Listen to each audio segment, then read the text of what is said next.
my god, my ear. What's up, Honda Rescue Garage fans? Today we're going to talk about how to make your horn louder in your Honda.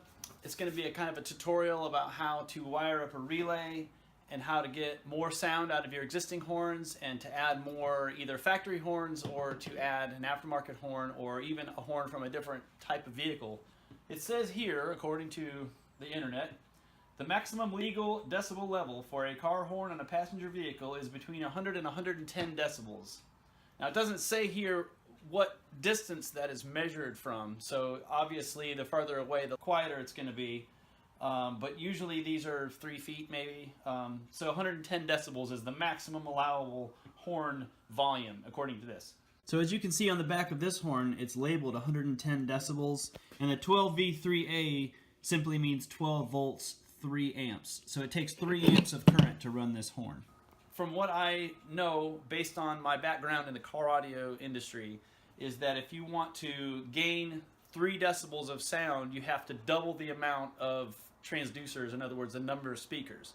So if we had one horn and it was putting out 100 decibels, and we wanted to have 103 decibels, you'd have to do 2 horns.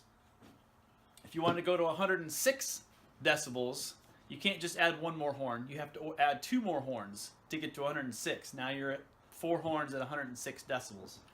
If you want to go to 109, you have to double it again. That means you have to have 8 horns to get that next 3 decibels. It's like the law of diminishing returns, so to speak. So today we're going to go for 8 on the War Wagon. And maybe we'll do some before and after comparisons with my other car, which is another, it's an '89 Civic, and it's got the factory horns. So we'll see if the War Wagon horns are much louder or not. So here we go. I'm going to go ahead and do the tutorial. Okay, so far what we've talked about is how adding more horns can give you more volume. But what we haven't mentioned yet is how adding more voltage to the existing horns will give them more volume. So I've got 2 power supplies here. One of them is a 17 volt, okay, power supply. Let's just we got 17.75 on this first power supply.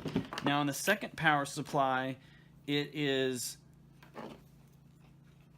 got 19.18 volts. So only 1.6 volts here.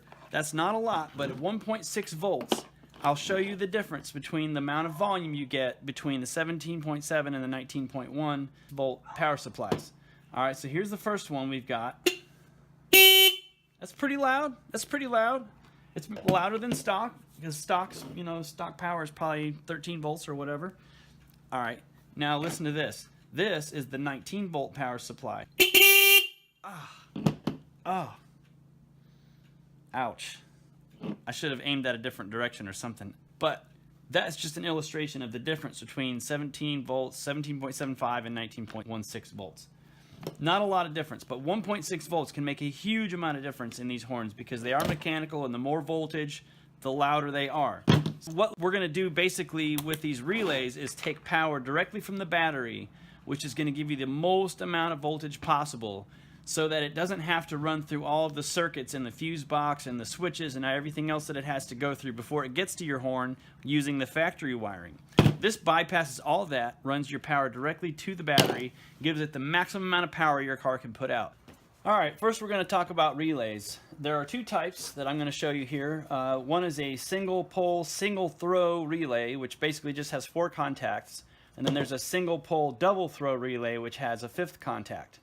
Now the single pole, single throw is really easy to explain. It's basically just a switch that's built inside to this that carries a lot of current. And you use power and ground on these 2 poles to activate the switch inside. So in the case of the War Wagon, we're going to run a constant power to its pin 86, typically you're going to run power to. Then 87 is going to go to the battery. 85 is going to be our momentary ground input from the steering wheel. And then pin 30, which is your output, is going to go to the actual horns. So that's the simple one. The more complicated one is a single pole double throw, which is basically the same concept, except when the relay is at rest or off, these 2 pins are connected. So this can be used to break a connection, as in a starter interrupt or a kill switch or something like that. You hook these 2 pins to desired wire that you want to break, or the connection you want to break. So when the relay's off, they're connected, and when you turn the relay on with momentary input, these two are disconnected. There's a lot of other uses for this besides that, but that's probably the most common. But we're not going to worry about that today because we don't need the extra pin for what we're doing. So I just wanted to explain them real quick. All right, now we're going to talk about wire gauge. Gauge being the actual size of the wire. This here is a 12 gauge wire. For 30 amps intermittently, this is going to be just fine. So in the case of our horns, this is more than enough. This here is 18 gauge wire, which is really good for trigger wires or just for a couple of amps of current. Like this will trigger our relays without any problem at all. It's only going to carry a couple of amps. And you can run this gauge of wire to each of the horns. All right, we can't talk about wiring without talking about fuses. The importance of having fused circuits cannot be overstated. It is absolutely essential that all of your circuits go into the battery be fused. And this fuse is not to protect the equipment that it's connected to. These fuses are designed to protect your car, because if you have a wire, say like this 12 gauge wire, go into your battery and for some reason something rubs on it and it short out, this wire will start glowing and it will burn as long as it takes until a connection is broken, and this 12 gauge wire will burn for a really long time. So basically you've got a glowing hot wire in your car and it will set your car on fire and there's nothing you can do about it.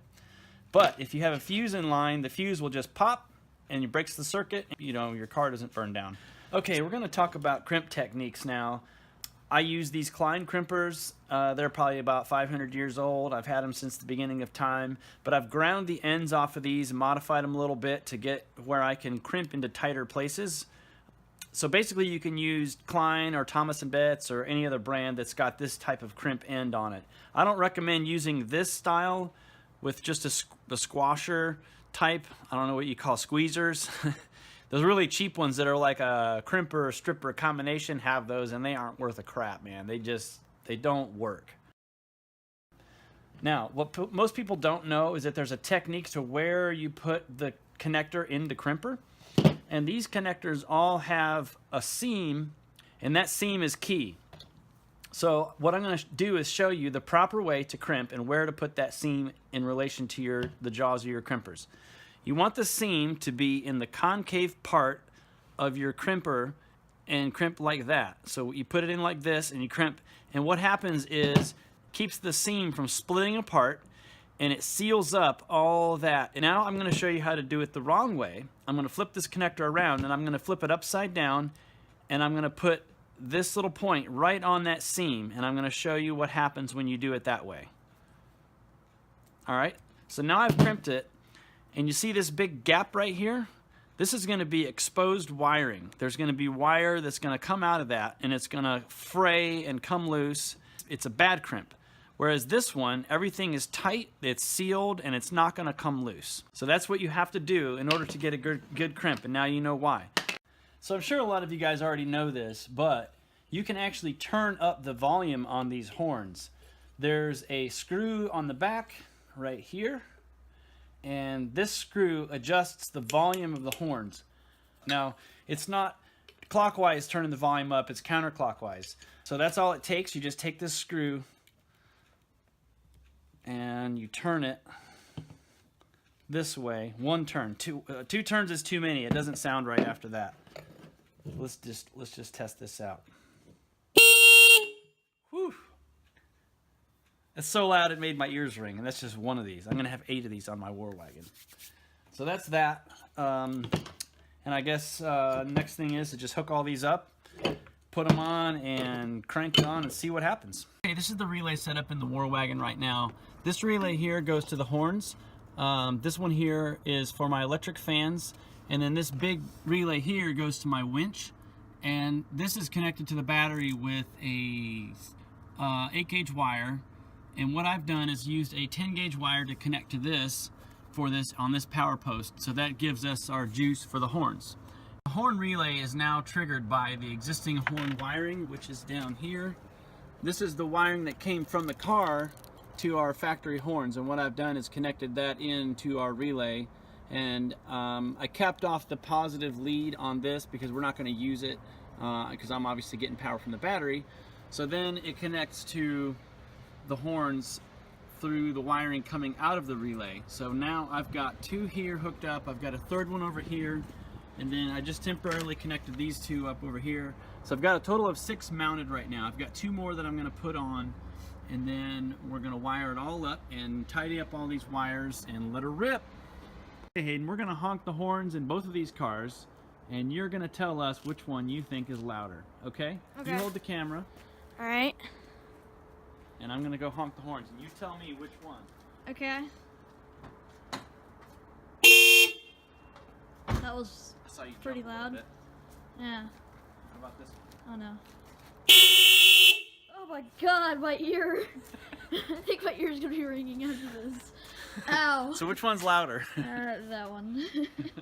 Definitely. By how much? A lot. A lot louder. Yeah.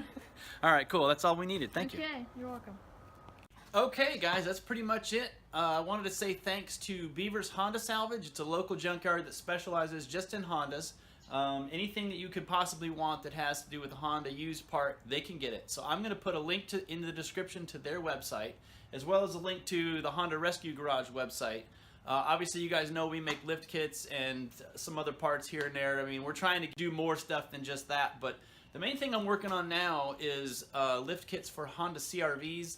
And some of the stuff that we have that works for Civics will work on CRVs, but there's a lot of development that needs to be done, a lot of testing and all that as far as, you know, making sure everything fits and everything works, and of course, you know, taking pictures of the instructions on how to put it in and all that. So it's a very lengthy process. I'm doing this all by myself. I wanted to say thanks again to Beaver's Honda Salvage because they have actually lent me a Honda CRV just for the purpose of developing a lift kit, which was really cool of them to do. It's just a piece of junk old CRV. It's a 99, I think, or 2000 CRV, but it is perfect for what I need, and I will be using that in the future. Probably in the next couple of videos, I might actually show how I do the lift kit development and building and manufacturing and all that stuff. So yeah, look for that in the future videos, and I look forward to hearing from you guys. Post comments, you know, negative, positive, I don't know. I just like to hear from you guys to see how you think I'm doing. I like making these videos. Obviously, I don't make any money on them. YouTube demonetized my channel. But it's alright. I like making these, and I like doing cool stuff and making cool things and, you know, working on Hondas. It's just kind of my thing. So anyway, give me some feedback in the comments, and I really appreciate it, guys, and I'll see you in the next video.